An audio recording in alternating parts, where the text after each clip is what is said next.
Welcome back to our YouTube channel Crick signatures YouTube channel.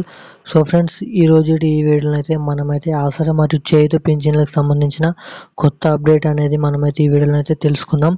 So update అనేది ఆసరా మరియు చేయుత పింఛన్లు అనేది ఎవరెవరు కట్ కాబోతున్నాయి, ఆ కట్ అయిన పైసలు ఎవరైతే కట్ కాబోతున్నాయో వారు మళ్ళీ పింఛన్కి దరఖాస్తు ఎలా చేసుకోవాలో, మరియు వివిధ రకమైన పింఛన్లు కట్ కాబోతున్నాయి. ఆ పింఛన్లు ఏమో మనమైతే ఈ వీడియోలో అయితే తెలుసుకుందాము. మరి ఇంకొక శుభవార్తను అయితే వీడియో చివరిలాగానైతే మీరైతే చూడండి. ఒక గుడ్ న్యూస్ అయితే మీకోసం అయితే తెలంగాణ రాష్ట్ర ప్రభుత్వం సీఎం రేవంత్ రెడ్డి గారు అయితే చెప్పడం అయితే జరిగింది.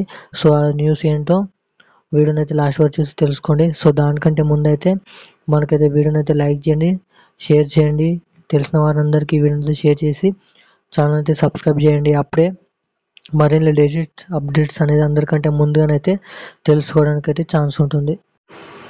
సో ఏమాత్రం లేట్ చేయకుండా వీడియోలోకి అయితే వెళ్ళిపోయాం.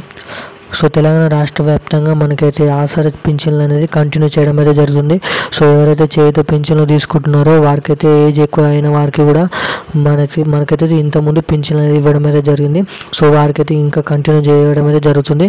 కానీ అర్హత లేని వారికి పింఛన్లు ఎవరైతే తీసుకుంటున్నారో వారికైతే రద్దు చేయడం అయితే జరుగుతుంది. సో ఆ రద్దు చేసిన పింఛన్లు మళ్ళీ మనమైతే ఎలా అప్లై చేసుకోవాలంటే నేనైతే వీడియో చేస్తాను. దానికోసం దాంట్లో చూసి అయితే మీరైతే మీ దగ్గర ఉన్న మండల ఆఫీస్లో దగ్గరికి వెళ్ళి అయితే అక్కడనైతే మీరు అయితే అప్లై చేసుకోవడానికి ఛాన్స్ ఉంటుంది. సో మరి ఆసరా మరియు చేయుత పింఛన్లకు సంబంధించిన 4,000 ప్లస్ 6,000 ఆసరా పింఛన్ వారికి అయితే మనకైతే 2,500 మహిళలకైతే ఇవ్వడం అయితే జరుగుతుంది. సో చేయుత పింఛన్లు ఎప్పుడైతే ఇంతకుముందు అయితే 2,000 ఇచ్చే చేయుత పింఛన్లు ఇప్పుడైతే 6,000 అయితే పెంచడం అయితే జరిగింది. సో ఇదంటే మనకైతే వచ్చే నెల జూలై నుంచి పడడానికి అయితే ఛాన్స్ అయితే ఉంటుంది. సో జూలై మొదటి వారం నుంచి అయితే ఈ పింఛన్లు అనేవి ఆసరా మరియు చేయుత పింఛన్లు కొత్త పింఛన్లు అర్హులు అయితే ఎవరైతే ఉన్నారో వాళ్ళ జాబితా అనేది మనకి జూలై 1 నాడైతే జూలై 1-2 మధ్యలో అయితే విడుదల అయితే చేయడం అయితే జరుగుతుంది. ఎవరి లిస్ట్ పేరు ఉంటుందో వాళ్ళైతే అర్హులు అనేది అర్థమైతే మనమైతే తెలుసుకోవచ్చు. సో ఆసరా మరియు చేయుత పింఛన్లు ఎవరైతే ఇంత ముందు నుంచే డబ్బులు తీసుకున్న వారికి కంటిన్యూ అయితే అవుతుందని చెప్పడం అయితే జరిగింది.